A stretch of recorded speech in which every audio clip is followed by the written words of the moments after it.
me what fuels your imagination. The minimalists. Would you care to elaborate?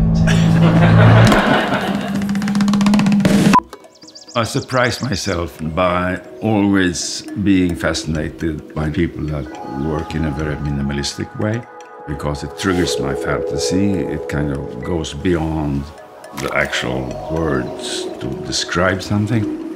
And I want to become a minimalist when I get older, but I'm not.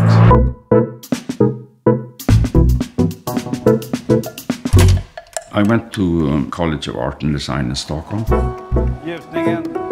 We had short classes in glass design.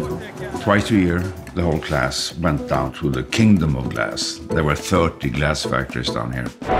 It was a dream to get an offer to work for a glass factory. During one of those visits, one of the very well-known designers asked if I could become his assistant. So that's how it started. And then I started to experiment.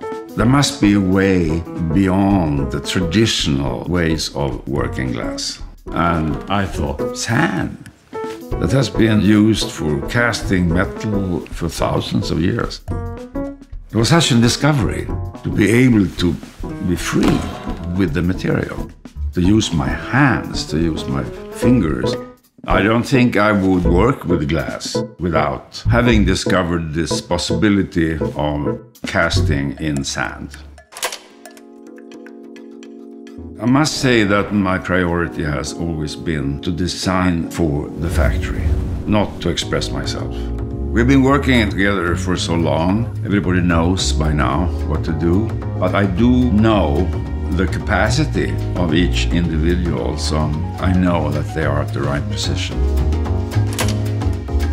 I have to get the team together before we start and tell them what I want, and I want them to be really at their best. But also I want to create a feeling of competition without actually pushing them, give them a goal, to make the biggest one. I love that.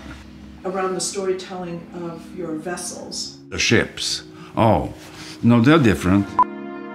They're all about finding out what's going on beyond the horizon. You see, I hate glass in a way, and I hate the beauty of it. I hate when it becomes like jewelry, seductively immediate, because ugly is more interesting than beauty. I like what's behind the surface, inside the glass, and the fact that those stories are gone forever. Talk a little bit about these underworlds. We are so fascinated by space.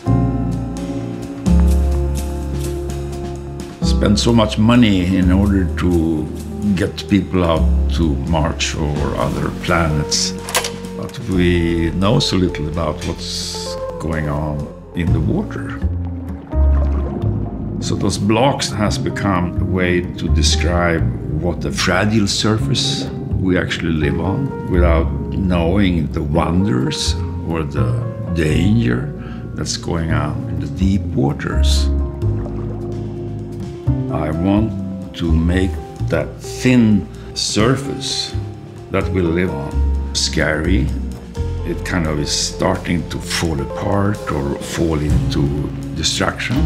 Actually, they're very political, those pieces, but beautiful. There is constantly things to discover. That's the essence of life, to explore and see if it works or not. It's like food. It's not like a joyful thing. It's something you have to do. That's the greatest satisfaction I can feel, when you started something and you did dare to start it and you can see it's leading somewhere. That's a very nice feeling.